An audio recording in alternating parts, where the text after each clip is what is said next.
Spectrum wants to hear your views. You can SMS at any time during the show. Type Spectrum, leave a space, type in your contribution and name, then send it to 7197. Your views, our interviews on Spectrum, Radio 1 FM 90. A very warm welcome. This is Spectrum on Radio 1. I'm your host, Edmond. Kizito. On Spectrum tonight, is the church condoning gender-based violence? What is it doing about this vice that is now rampant in society? Given its influence over multitudes, the church is expected to play a key role in helping its followers coexist in peace and harmony. The church has an even bigger task when it comes to building harmonious and strong families, given the fact that it plays a central role in the inception of those families. However, the high level of immorality and violence within families is causing doubts, with many people wondering if the church has failed to play its role. The stand of the church against issues like divorce, even in a situation where a partner is brutal to the other, has been challenged by human rights activists who look at divorce as the best way out of a violent home. Gender-based and domestic violence is said to be rampant in Uganda, but most cases are not reported to authorities, who believe that the church is culpable because it advises the victims and the perpetrators to silently handle the matter. But the church has now indicated its readiness to deal with this challenge, and already many churches have introduced departments that deal with violence in homes.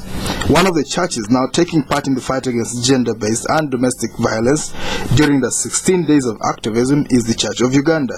So tonight we will discuss the position of the church on this matter and evaluate steps being taken to help address the related challenges. Our guests tonight, Reverend Evatt Mugarura, Monitoring and Evaluation Officer, Health Department at the Church of Uganda Provincial Secretariat. You're most welcome, Reverend Mugarura. Good evening, listeners. We're also joined by Miss Sharon Ahumuza Rujumba, Program Officer in charge of Child Protection at the Church of Uganda Provincial Secretariat. You're most welcome, Miss. Thank you. Good evening, viewers. And viewers, because we're also live, we're also on the internet. You can access our Spectrum video of YouTube. Our third guest is Miss Robinah Akullo, Program Officer, Peace and Human Rights in the Planning, Development and Rehabilitation Department at the Provincial Secretariat of Church of Uganda. You're most welcome, Ms. Akullo. Thank you. Good evening, viewers. Yes. Reverend Mugarura, from the perspective of human rights activists, gender-based violence takes different forms. As the church, what kind of violence do you normally look at? We look at violence in all its forms. That is the physical violence. It could be sexual violence. It could be psychosocial or emotional violence, including the economic violence. So we tackle violence in all its forms, and we don't separate or just hinge on one of the four I have mentioned. And what are the more common ones that you encounter on a day-to-day basis? Definitely, as a church, we've encountered, like any other society, the physical violence, which is common in society at home level, at societal level, community level, and other levels. So that is very, very common, and like a priest in the community will definitely not run away from that. Christian men beating their wives. Definitely, they do. I would say Christian men don't beat their wives, but there are people who might claim to be Christians, yet they are maybe not fully Christians, and they are found to be physically violating the rights of their either marriage counterparts or any other person in the family. All right, we'll talk a little bit more about physical violence. Can you elaborate for us a little bit more about the sexual violence as well? The sexual violence is very common, and this is to do with the sexual relationship where, say, a man comes drunk or demands for sex in a condition that may not be proper. Take an example, maybe the wife is under menstruation period, and the man is insisting on having sex, or the wife has just delivered and the man is insistingly wanting sex. In that form, definitely, if the man forced the wife into this kind of sexual act, it would. Definitely. And this is to do within the family level. But we have also sexual violence where it could be a man, it could be a woman luring another person, say a young person, into sex, and that definitely qualifies, ends up into sexual violence. You talk about infidelity in marriage? There is infidelity in marriage. There is even rape in marriage, and all those will tantamount to sexual violence. Okay, I would like us to cover that for emotional violence, not saying I love you enough times, not giving as many hugs as you should every month. The emotional violence actually cuts across. When you look at this woman that is forced into sex against her will, or the man is, it could be a man maybe forced into sex, that affects the psycho-social aspect, in a human being. But also, if we looked at the physical violence itself, someone has been battered, and that has an effect. Look at this family where the children cannot live at peace. The wife or husband cannot live at peace. They are quarreling. They are doing all sorts of, it is insecure. They create an insecure environment for everybody, right? And that affects their psychological. It has a psychological effect, and in fact, it could be right from childhood that this child will grow up knowing that maybe living with a man means fighting and all that. And some women have opted not to marry because of what they saw in their own Because when they see any man they see their father who is violent to them. All right. Maybe before we move forward to Madam Akullo, let's talk about economic violence. Waiting too long to replace the carpet, or what? What do you mean there? The economic violence, that one is very, very common again in Uganda today, considering the levels of poverty at family level. There is a lot of poverty, and this poverty culminates into economic pressures, and it affects everybody in the family. People are like, I want this, it is not. It could be children demanding for bread, and the father is backs not at them. No, backs at them, and it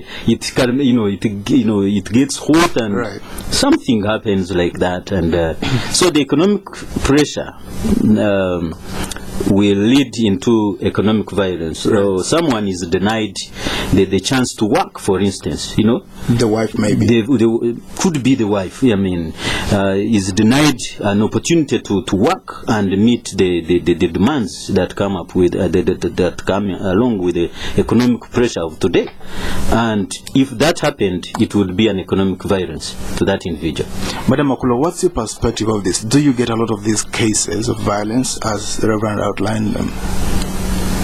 Yes, thank you very much. I would say that it's true that you get this perspective in our work. For example, just to add on the issues of economic, there may be cases, maybe pressure on the resources. For example, like maybe as a man, somebody was telling us of a story of a man somewhere in Kapchora. Yes, go on. Who, because the man had these cows and he was getting milk every day from the cows, and because at one point his cows were taken away by the Pokot cattle rustlers, and the man came back home after some time. The woman serves this man food, and instead of serving food, he's serving water, covers the thing.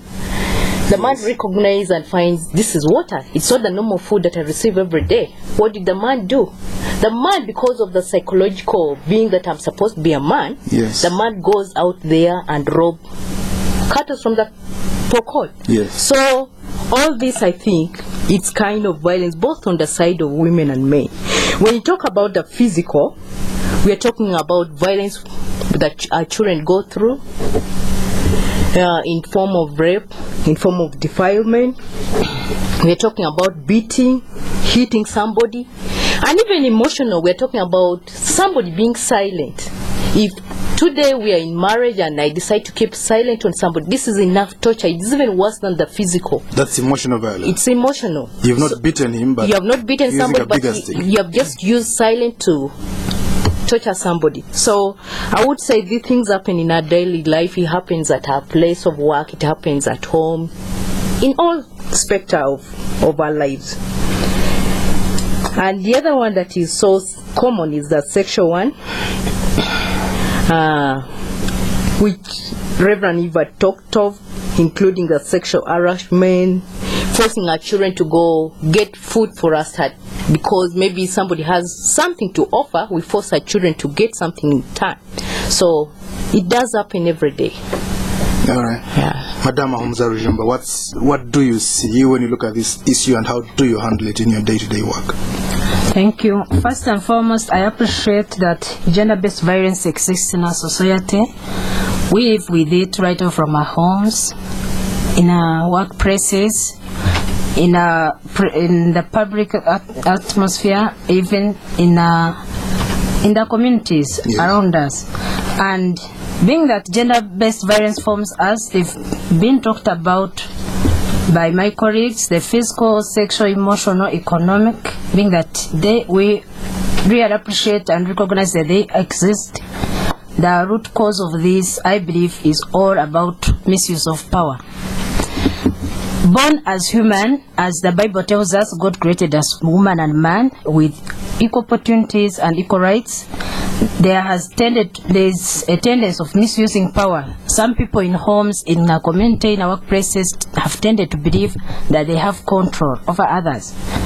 If I look at it in the four forms of power, all of us have power with. Then when we go to a society, there should be power with people within our communities. We get support. Yes. We have power within ourselves. We have power with the people we work with, or the people we move with on a daily basis. There is power too. Each and everyone in society has a power, and so I believe each of us has a power we can use to fight gender-based violence in our society. But the gender-based violence exists because some people have assumed power over others. We've tended to believe that some people have power which they can give and take away. Let's go a little bit specific. Let's look at the home, the only two genders, man and woman. Yes. How does it play out, the power relation? In a home, it can be a man or a woman who is facing the violence. Yes. Because if a man assumes that he has power to give a woman and to take away from her, and he dictates what a woman should do or should not do, and misuses power, so we see gender-based violence happening in a family. Yes. If this woman is working and thinks I have the economic power to control this man, I have to dictate what he should take and what he should not have, what he should enjoy and what he should not enjoy, we see gender-based violence in that family. If we see the couple fighting and mistreating the children, we see children facing physical violence as a cause of gender-based violence due to the power relations, misuse of power, the physical fighting the parents are practicing. Yes. So the children also they counterface the gender-based violence in that family. Right. Mm-hmm. And you're saying it's both sides. It's both sides. Sometimes women harass their men. Sometimes women harass their men. Physically and also economically, where the women have more money. Yeah, definitely. That's true. Madam Akullo, do you come across that a great deal? Do women have a higher tendency to boss it over men if they have more money than their men? Thank you. I would say yes or no, because it depends also on who that woman is.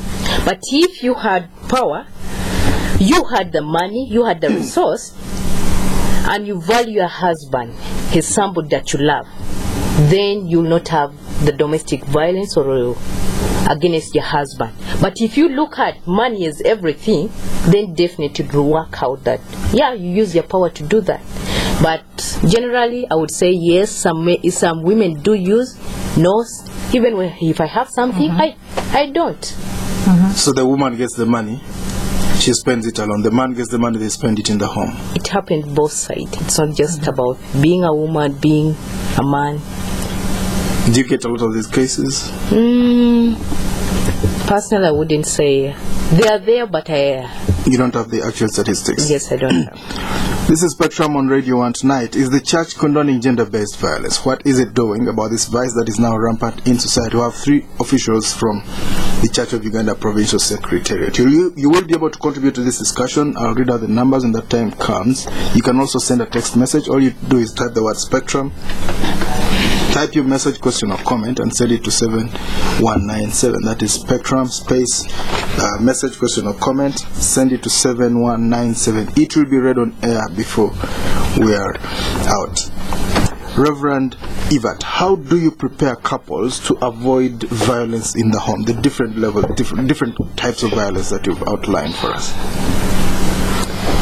First of all, the couples get prepared even before they think of marriage. We have, as a church, we have sessions that focus on young people to talk to them just before they even begin thinking of marriage, helping them to know what it takes to get a good partner and how you get a good partner. So it is part and parcel of our church teaching. Then when it comes to that period when someone, maybe 2 people are considering to get married, we have what we call premarital counseling. And in this premarital counseling, which is usually not supposed to be rushed through, the 2 couples are helped to understand the kind of relationship that they are entering into, to understand what marriage entails, to understand why marriage is important, and also to have an opportunity to look at the values around marriage, because we have marriage is one unit in the society that brings 2 individuals who have grown together, grown separately, but they are now coming together to form what we call a family. And that's the reason why we take a lot of time to do premarital counseling, to help them understand that they are 2 individuals who are coming together to prepare and build up this family. Because we know that families form communities or societies, and it is out of these communities that we have nations and continents, you can name it. So we have that program very, very well built in church structure. So you start from the time before they are married, you prepare them psychologically, and then even after they are married, when they hit a bump, a pothole, they come back to you and you try to mend the damage. Even before they hit the bumper, we have organized groups like the young marrieds who come together to fellowship, to learn together, and to encourage one another and to support one another.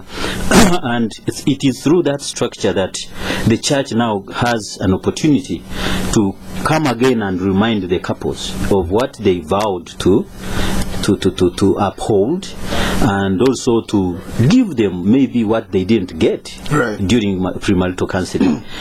Even now that they are together and the relationship is supposed to grow, what are their experiences? What are they learning from this, and how can they make their relationship better and more enjoyable at family level and all that? So we have this. Then we have the Fathers Union. Right. We have the Mothers Union. We have the Christian Women Fellowship. All these are avenues that are intended to keep these families united.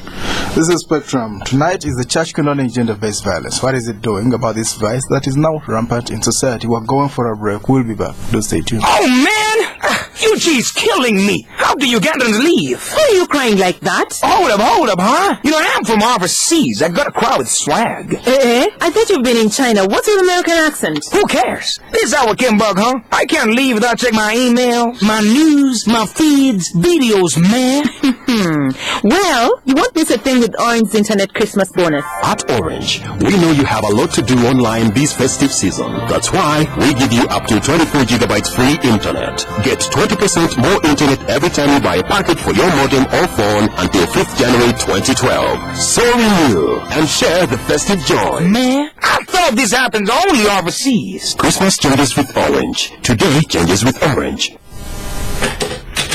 Is your internet provider turning your world upside down? Broadband Company offers fast and reliable internet solutions. And for the first 100 subscribers this month, we offer zero connection fees. Save up to 400,000. For more information on these offers, call toll-free 0800 222 111. Broadband Company, more than you expect.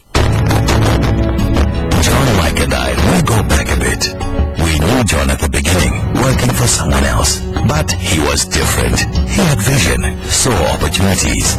He started working towards his goal, opened his own garage, and worked, learning the hard way. His reputation spread. Trust, consistency, quality.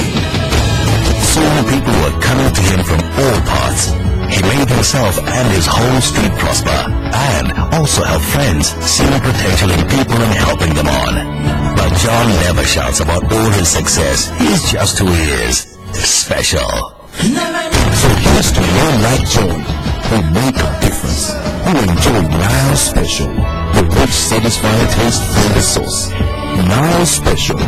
You've earned it. Not for sale to persons under 18. Spectrum on Radio 1 FM 90 is brought to you by Stanbic Bank. Welcome back. On Spectrum tonight is the church condoning gender-based violence. What is it doing about this vice that is now rampant in society? Our guests tonight, Reverend Evatt Mugarura, Monitoring and Evaluation Officer, Health Department at the Church of Uganda Provincial Secretariat, Ms. Sharon Ahumuza Rujumba, Program Officer in charge of Child Protection at the Church of Uganda Provincial Secretariat, and Ms. Robinah Akullo, Program Officer, Peace and Human Rights in the Planning, Development and Rehabilitation Department at the Provincial Secretariat of the same Church of Uganda. You'll be able to call in later, but you can also send your message via text. Type the word Spectrum, leave a space, type your message, question or comment, send it to 7197. Madame Rujumba, there's a feeling that the church contributes towards gender-based violence because you accommodate too much. People batter each other and you say, oh, you know, you should not separate, continue, and they batter each other until they are frail. Why do you do that? Basically, as a church, we believe we base ourselves more on the Bible teaching. When we refer to Matthew 19, for example, chapter 19, 3-4, Jesus says, I hate divorce. That's why the church that's why the church is doing premarital counseling to prepare the intending people to marry for the institution. We do counseling during marriage. We have marriage fellowships, we have Mothers Union fellowships, name it. In churches there are many desks where we discuss marriage issues to avoid gender-based violence. We discuss marriage issues, gender-based issues, even during marriage, during the marriage sessions. Yes. Help people to remain together. We base ourselves on the fact that Jesus himself discouraged separation, and so he discouraged divorce. Well, but sometimes they hit each other. The man refuses to change. We appreciate that as individuals, people are different, and sometimes people go wrong, but we keep advising them. And suppose they don't change? Many have changed. Oh, really? Those who have not yet changed, we believe they will change at a certain time. How long? 20 years, 30 years? The fact being that change is a fact of time. Sometimes some people require more time to change, others change instantly, but most of the times we've counseled couples, we've seen them change. So, and we always expect a positive result at the end of counseling. We've seen this happen in our churches. Madam Akullo, many people still insist that's really being, too hard line. Some people find they can't stand each other. Irretrievable differences, irreconcilable differences. Well, thank you. Maybe they should try again. They should decommission that vehicle that's not working and try something else. Something else.